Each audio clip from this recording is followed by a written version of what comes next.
नमस्कार साथियों।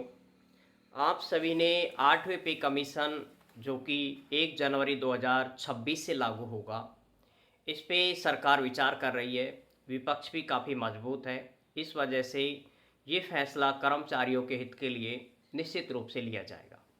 तो हम इस पिछले जो हम वीडियो में हमने देखा था कि फिटमेंट फैक्टर एक्रोड के अकॉर्डिंग, और उसी के अकॉर्डिंग जो फिटमेंट की गणना थी उसमें कुछ थोड़ा सा बदलाव करना है, क्योंकि कुछ उसमें अंदर कुछ गलतियां थी उसके अंदर, उसको थोड़ा सा यहाँ पर संशोधित कर रहा हूँ। तो यहाँ पर जो 7वें पे कमीशन है उससे पहले का हम नहीं देख रहे हैं, और कुछ साथी रिटायरमेंट के बाद या फिर कोई भी बीच में दुर्घटना या किसी भी प्रकार की यदि समस्या आ जाती है, उस स्थिति में पेंशन का क्या सिस्टम रहता है, इसके बारे में भी हम इस वीडियो में डिटेल से चर्चा करेंगे। तो यहाँ पर जो 7th पे कमीशन था 2016 में लागू हुआ था, और जिनका गठन 2014 में हुआ था। तो निश्चित रूप से गठन अब 2024 में होगा निश्चित रूप से, और वही के परफॉर्मा कंप्लीट तैयार होकर के 1 जनवरी 2026 को पूर्णतः लागू हो जाएगा। अब यहाँ पर जो 7वां पे कमीशन था वो एक्रोड के अकॉर्डिंग लागू हुआ था, एक्रोड फॉर्मूले के अकॉर्डिंग। इसमें जो वृद्धि की गई थी 14.29 थी। बेसिक पे मिनिमम रखा गया था, यहां पर वो था 18,000 रुपए, और फिटमेंट फैक्टर था 2.57। और उस समय 7वें पे कमीशन में मिनिमम जो पेंशन रखी गई थी वो रखी गई थी 9,000 रुपए। ये हमने पिछले वीडियो में देख लिया था। अब यहां से थोड़ा सा फिटमेंट फैक्टर में वेतन की गणना किस प्रकार से की जाती है, इसके लिए थोड़ा सा आप यहां पर देखेंगे। वेतन गणना इस प्रकार से होती है। सबसे पहले आपका होता है मूल वेतन प्लस आपका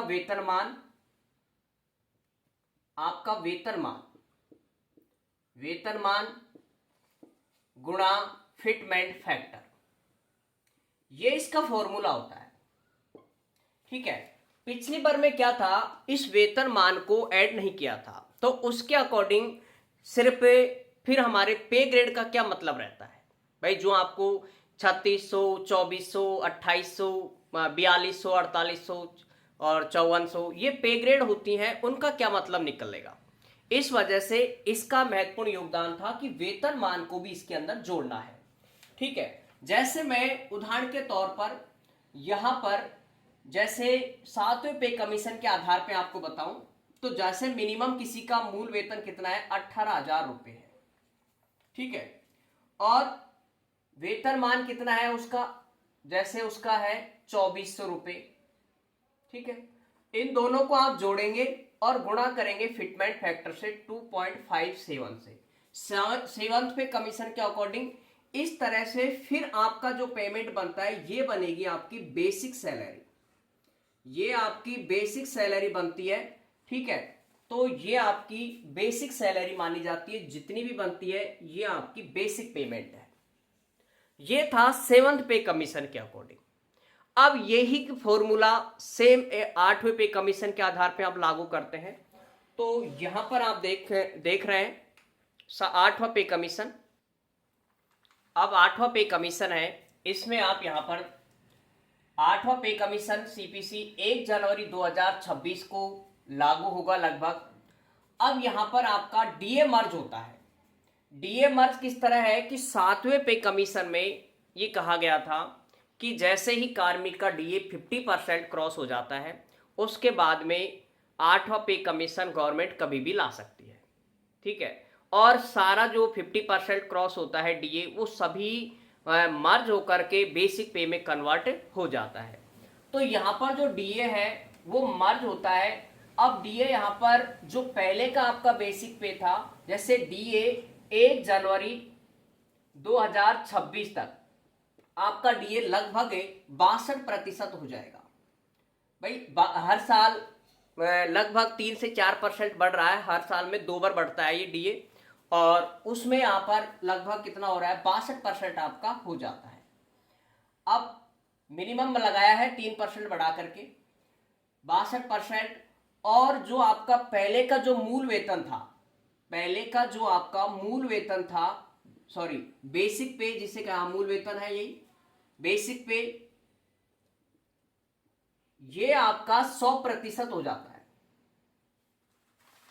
ये डीए आपका जितना है वो, जो आपका वेतनमान है 100% वो, और 3% आपका इंक्रीमेंट, एक इंक्रीमेंट गवर्नमेंट देती है जब कोई भी नया कमीशन लागू होता है, और ये 3% होता है, लगभग 0.23। ठीक है, 0.23 का मतलब सीधा यहां पर परसेंटेज लिखे तो 23%। ठीक है, पॉइंटों में रहता है वैसे 0.23। अब इन आप सबको जोड़ें, 62 और 23 और 100, तो ये लगभग होता है कितना, 23। ठीक है, कितना है 23 पॉइंट कुछ रहता है, तो आप इसे 24 कर लें और ये हो जाता है आपका टोटल। तो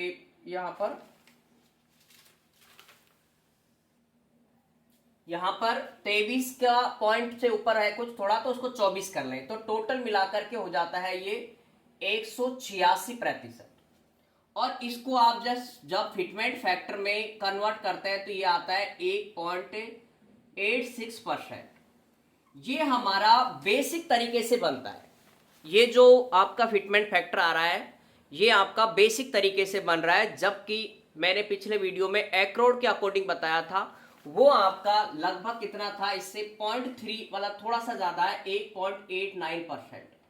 ठीक है, बाकी फिटमेंट फैक्टर 3.68% रहने की संभावना बिल्कुल नगण्य है, बिल्कुल नगण्य है, क्योंकि ये बहुत ज्यादा हो जाता है और इतना पेमेंट लग नहीं रहा कि गवर्नमेंट देने की संभावना स्थिति में रहेगी। ठीक है, तो ये जो है 1.89 या फिर आप कह सकते हो 1.86 है। ठीक है, ये दोनों में से कोई एक रह सकता है, इन दोनों में से। अब यहां पर इन दोनों फैक्टरों के बेसिस पर आपका जो मूल वेतन की गणना थी, जो पिछले वीडियो में था उसमें थोड़ा सा संशोधन करना है आपको, वो ये है, ये आपको ध्यान रखना है। ये अब इसके अकॉर्डिंग देखो कैसे सैलरी कैलकुलेट की जाती है, सैलरी प्लस पेंशन। ठीक है, देखो यहां से अब सैलरी कैलकुलेट कैसे करेंगे वो देख ले आप। यहां पर जो आपको सैलरी कैलकुलेट होती है वो होती है आपकी सबसे पहले बेसिक पे। जितने भी साथ जो भी कार्मिक है, जो भी जिस भी साथी की बेसिक पे वर्तमान में है वो, plus grade pay, grade pay आपको कितनी है वो, प्लस साथ में आपको फिटमेंट फैक्टर, इन दोनों को जोड़ेंगे और फिटमेंट फैक्टर को आपको मल्टीप्लाई करना है। जैसे यहां पर एग्जाम्पल के तौर पर बेसिक पे किसी की है 18,000 रुपये प्लस, और यदि 18,000 रुपये है और ऐसी स्थिति में यदि उसकी 2800 पे ग्रेड होती है, 2800 पे ग्रेड है, तो इन दोनों को आप जोड़ेंगे और गुणा करेंगे 1.86 से। देखो फिटमेंट फैक्टर मैंने दो बताया, नंबर एक 8.86%, जो कि आपके बेसिक तौर पर सामान्य तौर पे कम से कम, सामान्य तौर पर कम से कम इतना तो इंक्रीज होगा ही होगा, क्योंकि बेसिक तौर पर गणना की है हमने अकॉर्डिंग टू 7th पे कमीशन, 6th पे कमीशन के अकॉर्डिंग। अब यहां पर और यहां पर एक्रोड के अकॉर्डिंग यही परसेंटेज कितनी थी, 1.9%।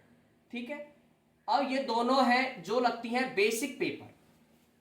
अब इसको आप देखें 18,000 प्लस 2800 और गुणा करेंगे 1.86 से, तो ये हो जाती है 36,828। तो यूं कह सकते हो हेर फेर में 27 की जगह 36 की जगह 37,000, 37,000 जो भी साथी की 18,000 रुपए बेसिक पे थी वो अब बढ़ करके कितनी हो जाती है, 37,000 रुपए बेसिक पे हो जाएगी। ठीक है, अब बेसिक पे होने के बाद में ये जैसे आपको यूं सोचे 1 जनवरी को है, तो ये आपकी 1 जनवरी 2026 को पेमेंट है।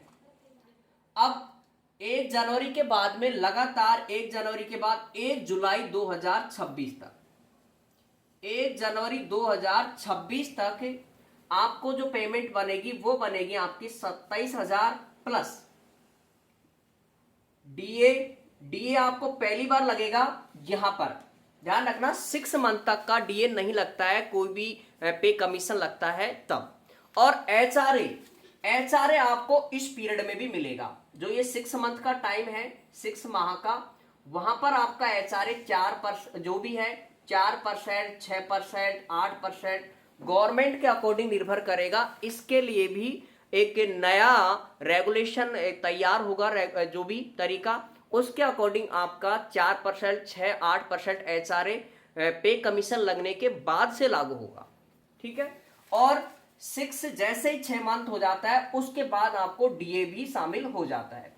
अब डीए प्लस यहां पर आ जाता है एचआरए। भाई ये एचआरए है, 6 मंथ का जो पीरियड है उस समय आपको एचआरए मिलेगा, और 6 मंथ के बाद में एचआरए प्लस डीए दोनों मिलेगा। फिर आपकी सैलरी जैसे 37,000 है, उस पर 4% डीए लगता है, माना 4% डीए प्लस 6% या 4% आपका लगता है एचआरए। तो इन दोनों को 8% इसका निकालेंगे, जो पेमेंट बनेगा वो आपको कैश पेमेंट के ग्रॉस पेमेंट मिलेगा। जो कटौतियां हैं वो कटौती कराने के बाद में जो आपको पेमेंट मिलेगा वो यहां पर आपको मिल जाएगा। एक तो ये था, ठीक है, ये तो है इसके अकॉर्डिंग।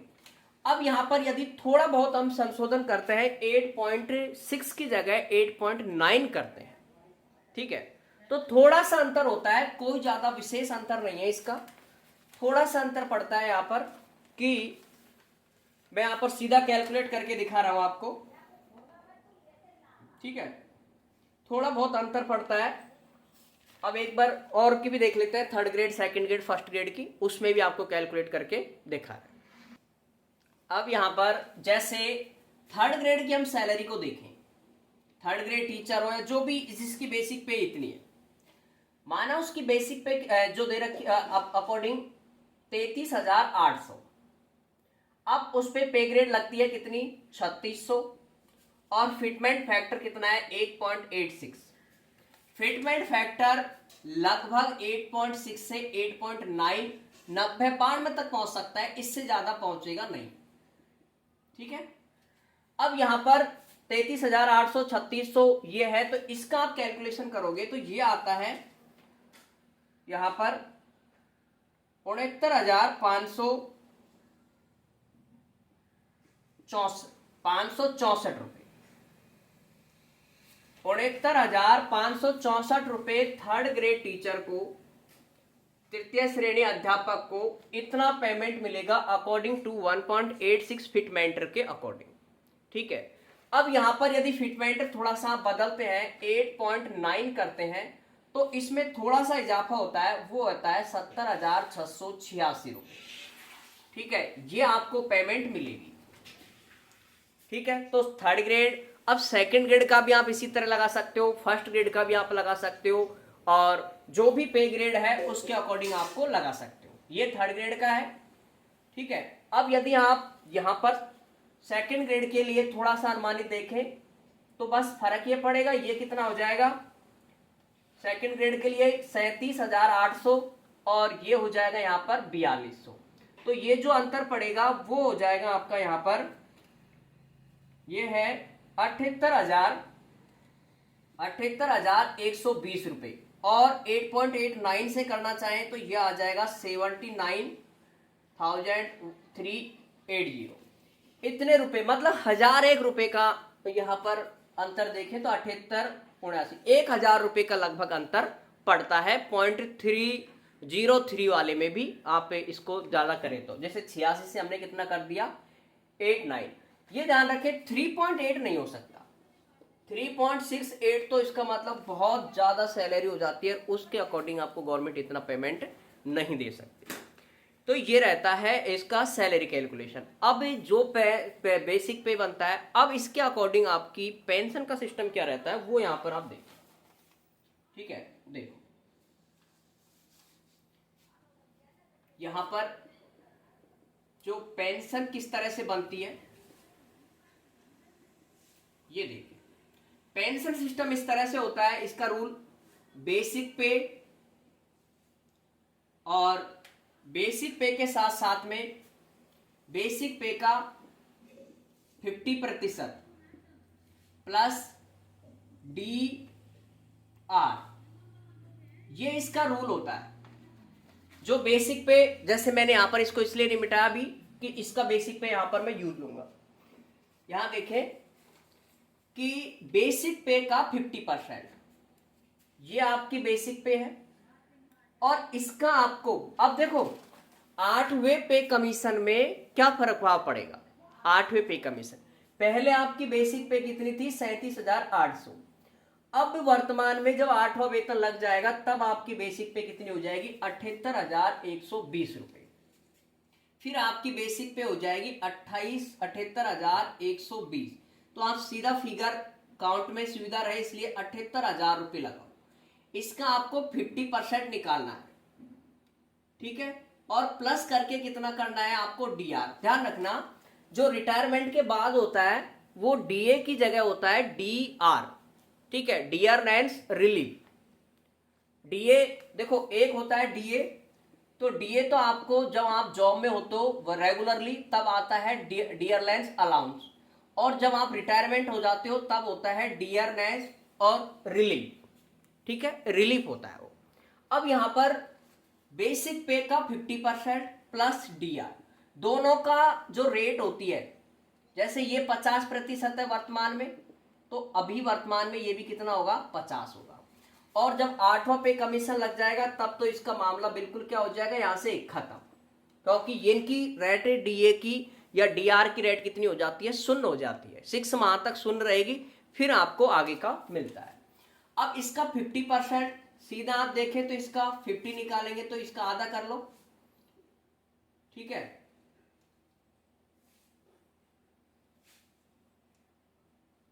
तो ये हो जाएगा, आधा करेंगे तो 2 8 39,000 रुपए आपकी क्या बन जाती है, पेंशन, ठीक है। ये आपकी बनती है पेंशन, कब बनती है, जब आपका बेसिक पे कितना हो जाएगा, 8वें पे कमीशन के अकॉर्डिंग 78,120 रुपए, तब आपकी यहां पर जो पेंशन बनती है वो बनती है 39,000 रुपए।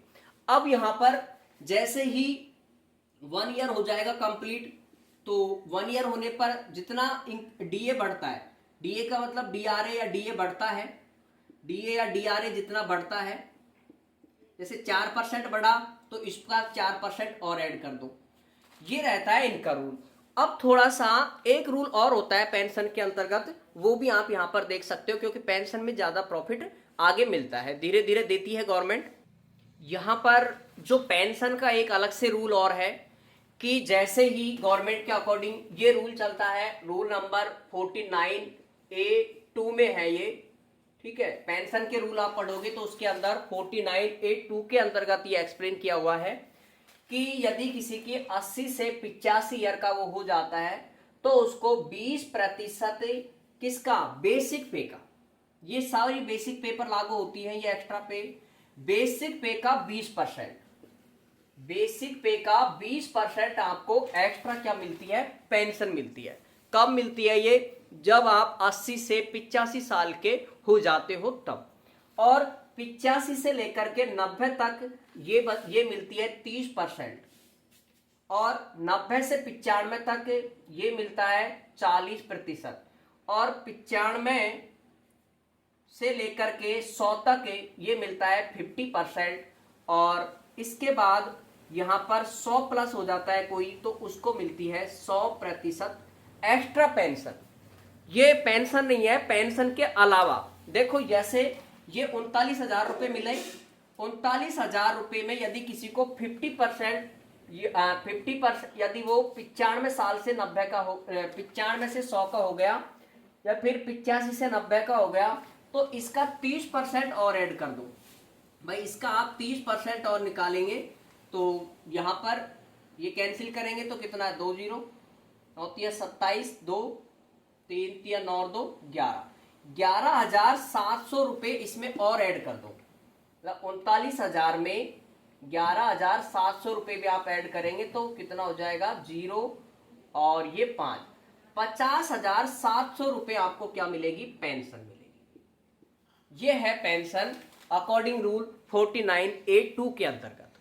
ठीक है, अब इसमें भी अलग अलग केसेज होते हैं। उसके अंदर जैसे एक होती है, एक फैमिली पेंशन अलग है यहाँ पर, और एक जो कार्मिक को खुद को जब तक जीवित है उस समय का, और उसमें एक साधारण पेंशन होती है और एक एक्स्ट्रा ऑर्डिनरी, जिसे हम कह सकते हैं कि हायर, मतलब हाई ज़्यादा उसकी।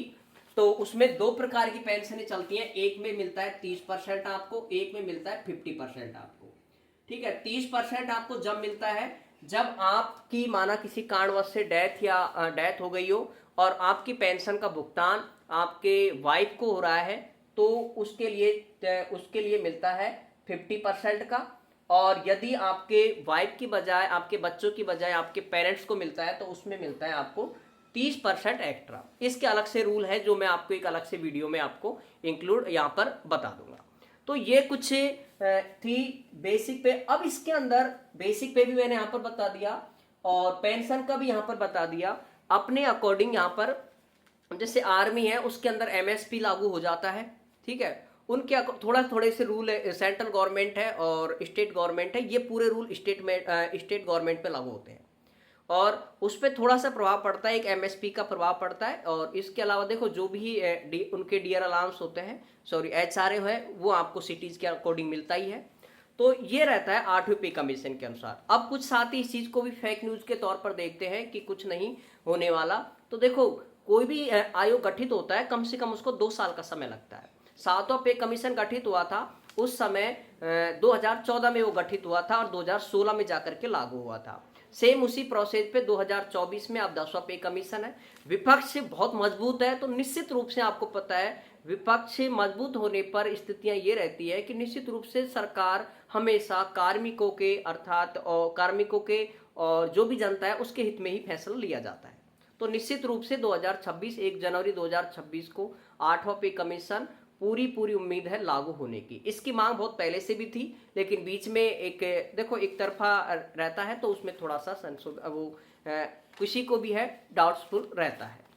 ठीक है, तो इसको आप जरूर करें और फिर इसके अकॉर्डिंग आप बस ये चीज़ों को आप जरूर करेंगे। बाकी जो भी इस वीडियो में आपको और भी कोई डाउट्स लगते हैं तो वो भी आप कमेंट्स करके आप जरूर बताएं, ताकि देखो एक काफ़ी ऐसी भी होता है कि कभी कभी हमें जानकारी आप साथियों को बेहतर हो सकती है, मैं इस चीज़ को मान सकता हूँ, भाई मेरे से बेहतर आपको जानकारी हो सकती है। ठीक है, लेकिन मैंने एक काफ़ी थोड़ा सा अच्छे से रिसर्च के, एक तरह से रिसर्च करके काफ़ी जानकारी लेने के बाद में फिर यहाँ पर कोशिश की है। फिर भी आपको पता है कोई भी आदमी परफेक्ट नहीं होता है, सारी चीज़ें पूरी तरह से परफेक्ट नहीं बता सकता, कहीं न कहीं थोड़ी बहुत कमियाँ उसके अंदर हो ही जाती हैं। तो वो आप कमेंट्स के रूप में ज़रूर करें, ताकि जो भी है, और अलग अलग डिपार्टमेंट की अलग अलग रहती है। पे ग्रेड के अकॉर्डिंग आपका पे ग्रेड देख लो और उसका ग्रेड पे देख लो, भाई एक तो बेसिक पे आपका कितना आ रहा है, एक ग्रेड पे कितना आ रहा है, इन दोनों को आप कैलकुलेट करके फिर आपका बेसिक पे करना है, जो भी आपका वेतन है वो आपको निकालना है। ठीक है साथियों, जय हिंद जय भारत, और फिर मिलते हैं आपको जो भी नेक्स्ट जैसे भी अपडेट रहेगी निरंतर आपको मिलती रहेगी।